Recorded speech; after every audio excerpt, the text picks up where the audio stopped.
La plus grande force de l'être humain, c'est la façon dont il se décrit lui-même. Parce que la manière dont tu te parles, devient la manière dont tu vis.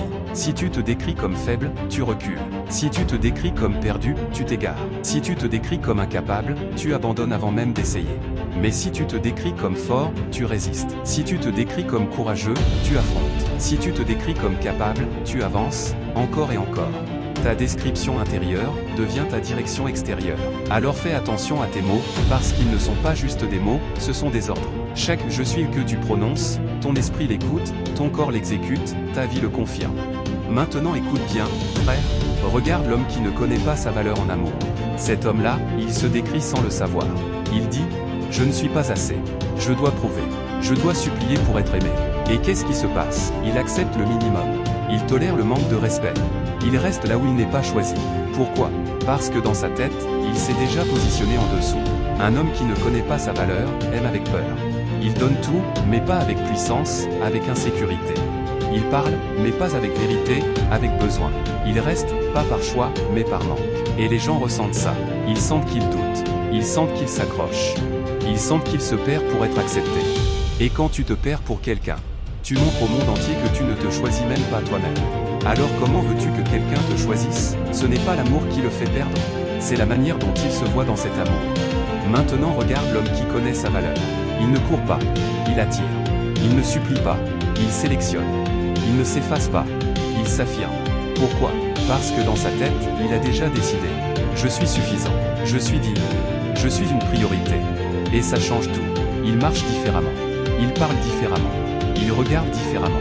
Son énergie dit: je ne suis pas là pour mendier, je suis là pour partager. Et ça, frère, ça attire le respect avant même l'amour. Maintenant, parlons de l'homme apeuré. Cet homme-là, il ne perd pas parce qu'il est incapable. Il perd parce qu'il se décrit comme incapable. Il entre dans une pièce, déjà battue dans sa tête. Il pense: je ne suis pas prêt. Les autres sont meilleurs. Je vais échouer. Et devine quoi? Son corps suit. Son regard fuit. Sa voix tremble. Ses décisions ralentissent. Et les gens ressentent ça. Dans le travail, ils le sentent. Ils voient qu'il doute. Ils sentent qu'il hésite. Ils comprennent qu'il ne se fait pas confiance. Et dans ce monde, si tu ne te fais pas confiance, personne ne le fera pour toi. Alors on ne lui donne pas les opportunités. On ne lui donne pas les responsabilités. On ne lui donne pas le respect. Pas parce qu'il ne mérite pas, mais parce qu'il ne dégage pas qu'il mérite. Son énergie parle avant lui. Elle dit: je ne suis pas sûr. Je ne suis pas prêt. Je ne suis pas capable. Et le monde répond exactement à ça. Maintenant regarde l'homme confiant. Pas parfait, mais décidé. Il entre avec une énergie claire. Je vais essayer. Je vais apprendre. Je vais trouver une solution. Et même quand il ne sait pas, il ne se diminue pas. Il avance. Il agit. Il ose. Et les gens ressentent ça aussi. Ils voient quelqu'un qui assume. Quelqu'un qui prend sa place. Quelqu'un qui n'attend pas la permission d'exister. Et ça change tout. Dans le travail, on lui fait confiance. Dans les résultats, il progresse. Dans la société, il est considéré. Pourquoi? Parce qu'il s'est décrit différemment. Il a décidé: je suis capable d'apprendre.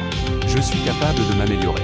Je suis capable de réussir. Et même s'il échoue, il ne se détruit pas, il se construit. Parce que sa description n'est pas fragile. Frère, comprends ça une bonne fois pour toutes. Le monde ne te traite pas comme tu veux être traité. Il te traite comme tu te présentes intérieurement. Si tu te vois petit, tu seras traité petit. Si tu te vois grand, tu seras traité différemment. Pas par magie, mais par énergie, par attitude, par cohérence. Tu ne peux pas dire je mérite plus et agir comme si tu méritais moins. Tu ne peux pas dire je suis fort et fuir chaque difficulté. Tu ne peux pas dire je suis capable et ne jamais passer à l'action. Ta description doit devenir ton comportement. Sinon, ce n'est qu'un mensonge. Alors aujourd'hui, pose-toi. Regarde ta vie. En amour, est-ce que tu te choisis? Ou est-ce que tu te perds pour être choisi? Dans le travail, est-ce que tu oses? Ou est-ce que tu te caches derrière la peur? Dans ta valeur, est-ce que tu te respectes? Ou est-ce que tu attends que les autres le fassent à ta place? Parce que tout commence là. Dans ce que tu te dis, quand personne ne t'écoute. Dans ce que tu crois, quand tout est calme. Dans ce que tu répètes, encore et encore. Alors fais un choix maintenant, frère. Décide. Je ne suis plus celui qui doute de lui. Je ne suis plus celui qui se diminue. Je ne suis plus celui qui accepte moins. Décide. Je suis quelqu'un qui apprend. Je suis quelqu'un qui avance. Je suis quelqu'un qui mérite. Et ensuite, prouve-le. Pas avec des mots, avec des actions.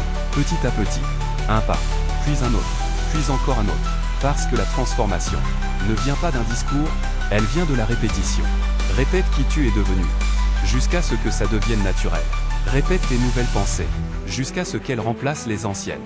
Répète tes actions, jusqu'à ce qu'elles construisent ta nouvelle réalité. Et un jour, tu ne reconnaîtras même plus l'ancien toi, parce que tu auras compris une chose essentielle. Tu n'es pas limité par tes circonstances, tu es limité par la façon dont tu te définis face à elles. Alors dis-moi, frère, comment te décris-tu maintenant? Comme une limite, ou comme une force, comme un doute, ou comme une certitude? Décide. Redéfinis-toi. Reprogramme-toi.